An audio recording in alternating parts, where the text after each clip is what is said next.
मैं तो शिवराज सिंह जी से पूछता हूं, शिवराज सिंह आपने दिया क्या?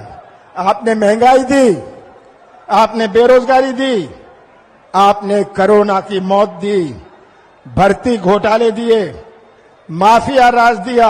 नमस्कार साथियों, मध्य प्रदेश विधानसभा चुनाव 2023 का शंखनाद हो चुका है। एमपी के विधानसभा के चुनावों की उल्टी गिनती शुरू होने के साथ ही सियासी हलचल भी और भी तेज हो चुकी है।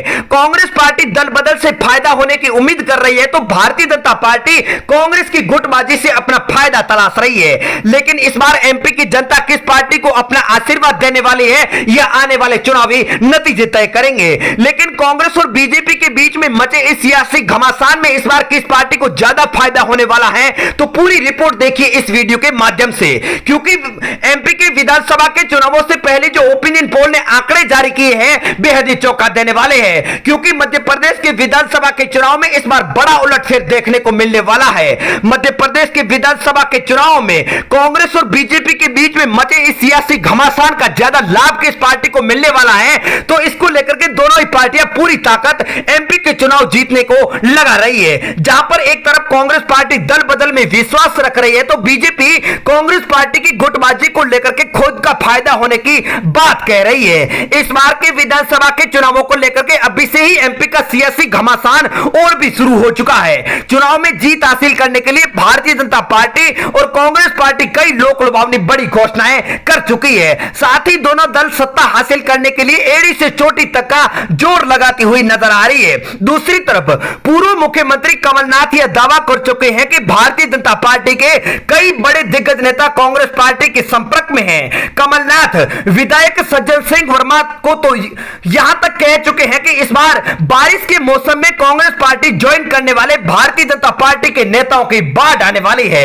ऐसे में भारतीय जनता पार्टी के 5 बड़े दिग्गज नेताओं ने बीजेपी का दामन छोड़ करके कांग्रेस पार्टी का दामन थाम लिया है। ऐसे में इस बार कांग्रेस पार्टी के पकड़ इन दिनों काफी मजबूत बताई जा रही है। लेकिन ओपिनियन पोल के आंकड़े देखें तो किस पार्टी को ज्यादा सीटें मिल रही है, तो आप बने रहे वीडियो के एंड तक। और पहली बार चैनल पर विजिट किया है तो करेक्ट न्यूज यूट्यूब चैनल को सब्सक्राइब जरूर कर दें और आप अपनी राय हमें कमेंट के माध्यम से जरूर दें। और आप एमपी से वीडियो देख रहे हैं तो वीडियो को ज्यादा से ज्यादा अपने दोस्तों में शेयर जरूर करें। और हम शुरुआत करते हैं एमपी के पहले जिले से। तो एमपी का पहला जिला हमारे सामने ग्वालियर आ चुका है, जहां पर 6 विधानसभा की सीटें। यहां पर बीजेपी को 2 सीटें मिल रही है, तो कांग्रेस पार्टी को 3, बीएसपी के खाते में 1 सीट जाने का अनुमान जताया जा रहा है। ओपिनियन पोल के हिसाब से भोपाल की 7 सीटों में से भाजपा को 2, कांग्रेस पार्टी यहां पर पहले नंबर पर 5 सीटों पर कब्जा कर सकती है 2023 के विधानसभा के चुनाव में। इंदौर के 9 विधानसभा की सीटों में से यहां पर बीजेपी को 3 सीटें मिल रही है, तो यहां पर कांग्रेस पार्टी को 5 सीटों पर जीत मिलती हुई बताई जा रही है। अगला जिला हमारे सामने छिंदवाड़ा आ चुका है, जहां पर 7 विधानसभा की सीटें। यहां पर कांग्रेस पार्टी को 4 सीटें, तो भाजपा को यहां पर 2 सीटें मिल रही है। आम आदमी पार्टी को 1 सीट मिलने का अनुमान जताया जा रहा है। सीहोर की बात करें तो यहां पर ओपिनियन पोल के हिसाब से 1 सीट पर कांग्रेस पार्टी का कब्जा हो रहा है। बीजेपी को 2 अदर पार्टी के खाते में 1 सीट जाती हुई बताई जा रही है। बालाघाट की 6 विधानसभा की सीटों में से कांग्रेस पार्टी को 3, बीजेपी को 2 और आम आदमी पार्टी को यहां पर 1 सीट जाने का अनुमान जताया जा रहा है। ओपिनियन पोल के हिसाब से अगर कटनी की बात करें तो यहां पर 4 विधानसभा की सीटें हैं। कांग्रेस पार्टी यहां पर 3 सीटों पर कब्जा कर सकती है, तो शिवराज सिंह चौहान यानी बीजेपी को 1 सीट मिलती हुई बताई जा रही है। बात अगर रायसेन की करें तो यहां पर कमलनाथ 3 सीटों पर कब्जा कर सकते हैं, तो भारतीय जनता पार्टी को 2 सीटें, अदर पार्टी के खाते में 1 सीट जाती हुई बताई जा रही है। ओपिनियन पोल के आंकड़े जबलपुर की 8 सीटों में से कांग्रेस पार्टी को 6 सीटें दी जा रही है और बीजेपी को यहां पर 3 सीटें मिलती हुई बताई जा रही है। अगला जिला हमारे सामने आ चुका उज्जैन, जहां पर 7 विधानसभा की सीटों में से कांग्रेस पार्टी 5 सीटों पर कब्जा कर सकती है, तो यहां पर बीजेपी को 2 सीटों में संतुष्ट रहना पड़ सकता है। चुनाव अगर इस महीने हुए तो मुरैना के 6 विधानसभा की सीटों में से ओपिनियन पोल कांग्रेस पार्टी को 4 सीटें दे रहा है, तो भारतीय जनता पार्टी को 2 सीटें मिलती हुई बताई जा रही है। बात अगर छतरपुर की करें तो यहां पर 6 विधानसभा की सीटें हैं। यहां पर कांग्रेस पार्टी को 3, बीजेपी को 2 और आम आदमी पार्टी को यहां पर 1 सीट मिलती हुई बताई जा रही है। बेड जिले की बात करें तो यहां पर 5 विधानसभा की सीटों में से भारतीय जनता पार्टी को 2, कांग्रेस पार्टी के खाते में 3 सीटें जाती हुई बताई जा रही है। बात अगर धार जिले की करें तो यहां पर 7 विधानसभा की सीटों में से बीजेपी को 4, कांग्रेस पार्टी को 3 सीटें दी जा रही है ओपिनियन पोल के हिसाब से। अगले जिले की बात अगर सतना की करें तो यहां पर 7 विधानसभा की सीटों में से बीजेपी 3 सीटों पर कब्जा कर सकती है, तो कांग्रेस पार्टी यहां पर 4 सीटें अपने नाम करते हुए बताई जा रही है। बात अगर सिद्धि की करें तो यहां पर 4 विधानसभा की सीटें हैं। बीजेपी को यहां पर मात्र 1 सीट मिल रही है, तो कांग्रेस पार्टी यहां पर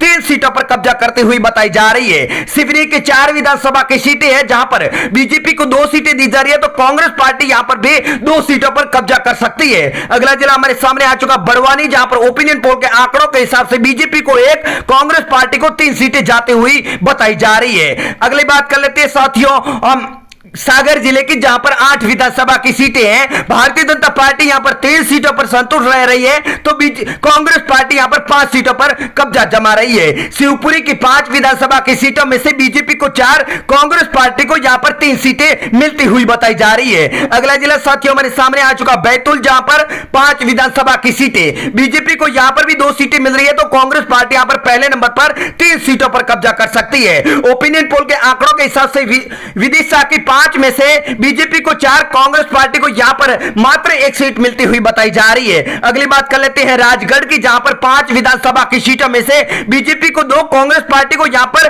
3 सीटें मिलती हुई बताई जा रही है। अदर पार्टी को 1 भी सीट नहीं दी जा रही। इस विधानसभा चुनाव 2023 इसके लिए मध्य प्रदेश में भारतीय जनता पार्टी और कांग्रेस पार्टी लगातार यात्राएं निकाल रही है। दोनों ही दल चाहते हैं कि इसके जरिए लोगों को लुभाएं और सत्ता की चाबी हासिल करें। दोनों ही दल इन यात्राओं के माध्यम से प्रदेश का बड़ा हिस्सा कवर कर लेना चाहते हैं। इन यात्राओं के जरिए पार्टियों का जनसंपर्क अभियान और भी आसान माना जा रहा है। मध्य प्रदेश के लिए यह साल पूरी तरह से चुनावी साल बन चुका है।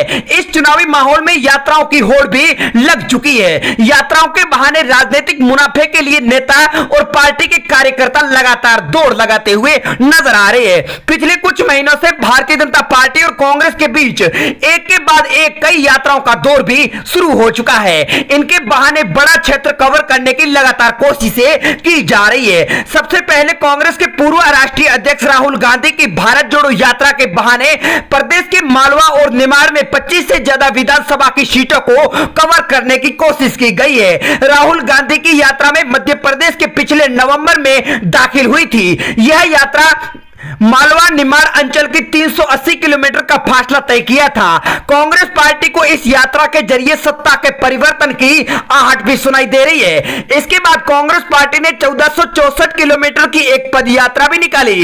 इनमें से कांग्रेसियों ने नुक्कड़ सभा, जनसंपर्क, गांधी चौपाल, हाथ जोड़ो अभियान के तहत लोगों से संपर्क बनाने की लगातार कोशिश की जा रही है। यह यात्रा भोपाल से शुरू होकर के रायसेन, नरसिंहपुर से होकर के गुजरी है। कांग्रेस पार्टी के पिछड़े वर्ग का विभाग कमलनाथ ने संदेश यात्रा भी निकाली। यह यात्रा 15 जून को भोपाल से रवाना हुई है और 25 जून तक चलने वाली है। इसकी यात्रा के तहत समापन दतिया में होने वाला है। 12 दिन की इस यात्रा के जरिए कांग्रेस ने भोपाल, रायसेन, विदिशा, अशोकनगर, गुना, शिवपुरी, छतरपुर, टीकमगढ़, निवाड़ी और दतिया को नापने की कोशिश की जा रही है। कांग्रेस पार्टी ने यात्राओं के जरिए आम लोगों में अपनी पेठ को लगातार मजबूत करने की कोशिश की जा रही है। ऐसे में एमपी की जनता इस बार किस पार्टी का साथ देगी, यह आने वाले चुनावी नतीजे तय करेंगे। तो साथियों, चुनावों से जुड़ी हर खबर सबसे पहले आप हमारे चैनल के माध्यम से जान सकते हैं, तो चैनल को सब्सक्राइब करना बिल्कुल ना भूलें और आप अपनी राय हमें कमेंट के माध्यम से जरूर दें कि आप देश के कौन से जिले से वीडियो देख रहे हैं।